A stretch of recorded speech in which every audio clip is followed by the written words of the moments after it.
teman-teman, apa kabar semuanya? Udah lama nih ya nggak bikin konten. Udah lama banget ya karena sibuk sih ya. Namanya juga banyak kerjaan.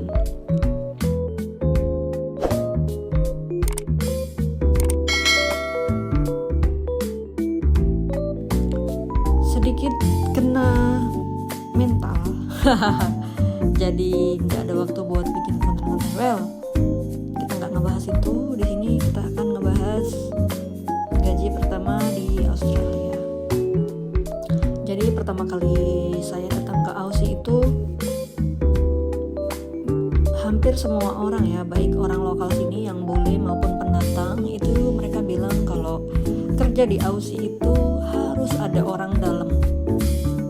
Sebelum kita ngomongin gaji, kita ngomongin cara dapat kerjanya dulu ya. Jadi lebih gila dari Indonesia gitu loh. Harus ada orang dalam banget, dan orang dalamnya itu harus strong yang bisa masukin kita dapat kerja. Kalau enggak, kita akan susah atau kesulitan untuk mendapatkan pekerjaan. Dari statement tersebut, saya tuh penasaran, masa sih di negara maju harus seperti itu, kayak di Indo aja nih negara kita yang kayak gitu. Jadi saya mencoba research di internet, and finally aku menemukan seek.com.au ini, aplikasi pencarian kerja yang menurut aku sangat mudah untuk diikutin. Langsung tap aja kalau misalkan kita mau apply pekerjaan. Dan saya apply di salah satu perusahaan yang sesuai dengan CV saya, yang sesuai dengan qualification saya, itu perhotelan. Dan alhamdulillahnya itu langsung diterima gitu, langsung ditelepon dan langsung diterima, padahal itu hanya hitungan hari. Sebenarnya saya sih bukan iseng ya, memang sengaja cari kerja juga, cuman karena dengar orang-orang bilang harus ada orang dalam, jadi saya tuh makin penasaran. Jika tidak ada orang dalam, apakah kemungkinannya akan diterima atau enggak? Jadi dapat kerjaan di situ. Singkat cerita, saya dapat kerja di situ di salah satu hotel berbintang 4 di Basselton, salah satu tempat wisata yang bagus di Australia Barat ini. Oke, langsung aja ya kita bahas masalah gaji nih. Jadi saya keterima kerja di situ, langsung ditanya sama HR, sama atasan saya, user saya. Waktu itu saya dapat pekerjaan itu di front office, yang staff biasa aja posisinya, yang mana sebenarnya itu position yang nggak sesuai dengan qualification aku ya, karena background saya tahu kan marketing digital dan e-commerce, yang per IT-an lah gitu. Nah, dikasih front office ini sebenarnya challenge juga karena saya nggak pernah di posisi itu.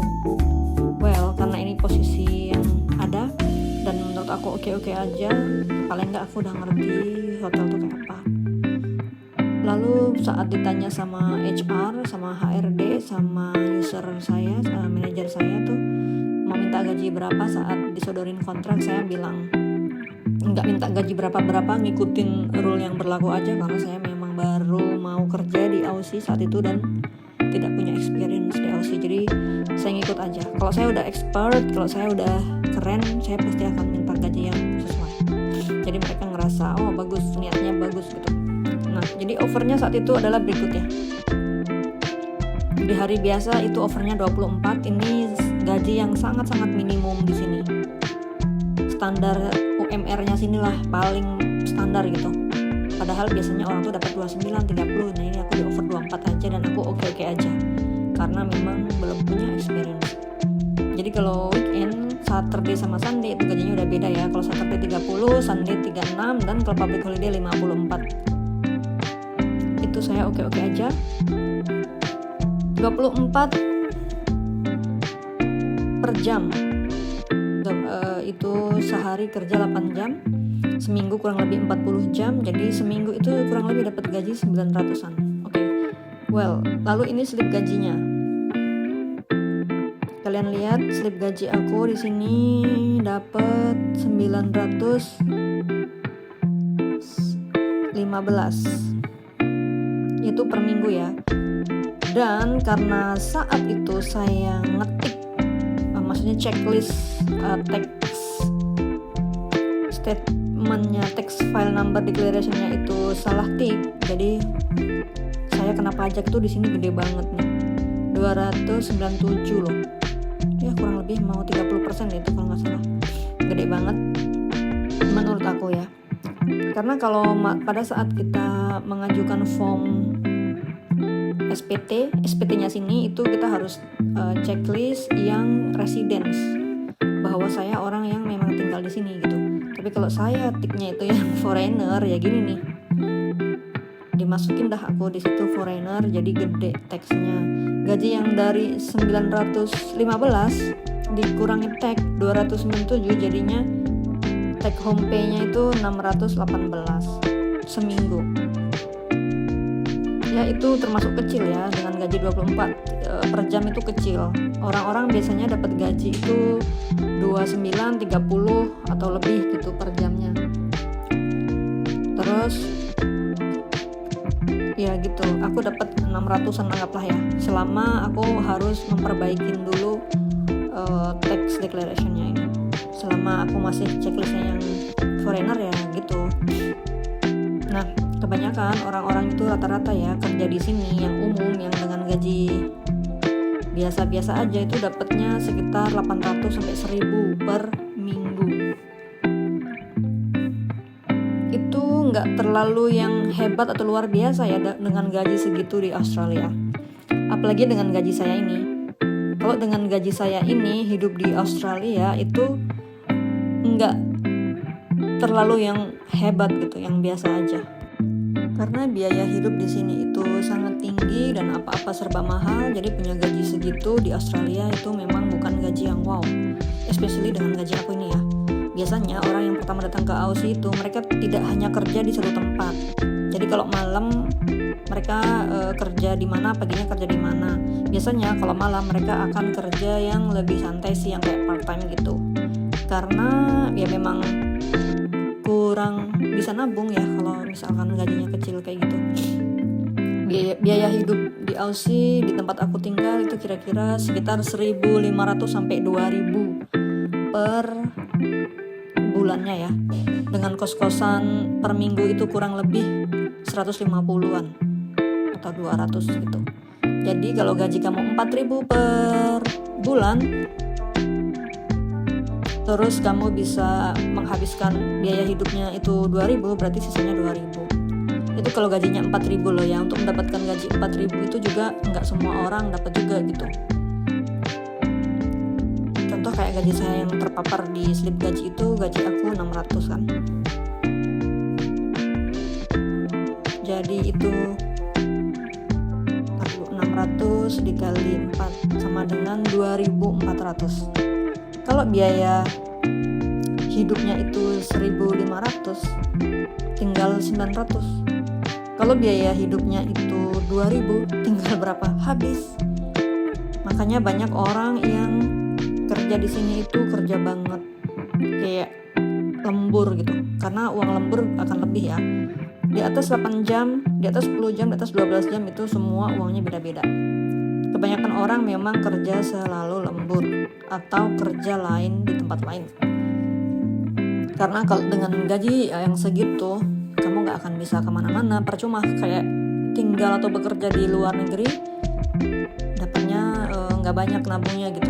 Karena memang living cost-nya memang tinggi. Kalau mau jajan, mau belanja, mau apa-apa lagi. Belum yang lain-lain tuh ya, itu untuk standar banget. Ya, jadi kalian yang bermimpi-mimpi hidup di luar negeri ya, bisa dipikirkan dahulu.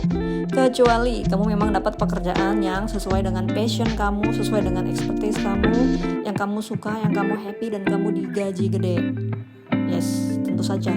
Kita bisa kok sebenarnya mendapatkan uang yang sama atau yang similar atau yang mirip dengan gaji Australia di Indonesia. Itu sih intinya. Jadi apa-apa baik bisa kita pikirkan dulu ya teman-teman. Sebelum Anda memutuskan untuk ke luar negeri ya kamu harus kalkulasi lah biar nggak datang terus song. Ya kalau saya pribadi sih uang yang aku hasilkan di Aussie sama yang aku hasilkan di Indonesia itu sama aja. Di sini karena beda social life dan karirnya aja gitu. Di Indonesia saya dapat pekerjaan yang lebih bagus, yang lebih menyenangkan karena sesuai dengan passion saya dan nggak capek sama sekali, so much fun karena saya kerja di Bali, tempat wisata seru, asik, tiap hari lihat view bagus, makan makanan enak. Tiba-tiba harus kerja pekerjaan yang apa istilahnya ya, pekerjaan labor, pekerjaan buruh gitu. Jadi ya agak berat sih. Saya yang biasanya depan komputer selama 17 tahun tiba-tiba harus kerja yang buruh banget. Yes, itu tidak mudah. Jadi kalian yang mau ke luar negeri manapun, bukan hanya Australia, kalian bisa pikirin, kecuali memang kamu dapat pekerjaan yang bagus dan hidup kamu bagus lah, dimanapun itu sama aja kok. Yang penting kan taraf hidup kita bagus. Masalahnya kan bukan tempatnya, di luar negeri atau di dalam negeri. Yang paling penting itu adalah kualitasnya. Karena kalau di luar negeri kamu udah gede, udah umurnya banyak, kamu udah punya karir bagus, udah segala macam, udah settle. Di Indonesia kamu pergi ke luar negeri memulai dari nol dan harus kerja buruh yang tadinya kamu kerja di manajemen, experience kamu semuanya di manajemen, tiba-tiba kerja di buruh, itu berat karena main fisik banget, cepet capek. Dan kita kan semakin tua, tenaga maupun memori, energi itu akan semakin menurun, bukan semakin naik. Jadi sebaiknya memang kerja itu yang kerja manajemen kalau bisa, yang kita dapat banyak ilmu, yang nantinya kita bisa buka usaha sendiri dan lain-lain. Ya itu menurut saya sih ya, karena saya ngomongkan sesuai dengan experience yang saya punya. Setiap orang kan beda-beda. Jadi sebelum kalian ke luar negeri, ya kalian pelajarin dulu semuanya, sedetail-detailnya dulu lah gitu loh, biar apa yang kamu dapat itu worth it, bukan hanya gaya doang, bukan hanya apalah. Kualitas tuh paling penting sih bagi saya, instead of gaya-gayaan dan lain sebagainya. Ya menurut saya sih itu aja ya. Mohon maaf nih kalau ada yang tidak berkenan atau yang kurang setuju. Tapi menurut kalian bagaimana nih? Kalian boleh komen ya, yang pasti yang sopan. Kalau komennya nggak sopan itu otomatis tidak akan muncul karena udah saya setting kayak gitu. Kita di sini sharing informasi dan pengalaman aja, nggak ada gaya-gayaan, sombong-sombongan. Semua manusia sama aja. Oke, saya tunggu ya komennya, kita bisa diskusi. Dan untuk nextnya mau nge-share apa lagi, kalian juga bisa komen di bawah. Terima kasih. Assalamualaikum.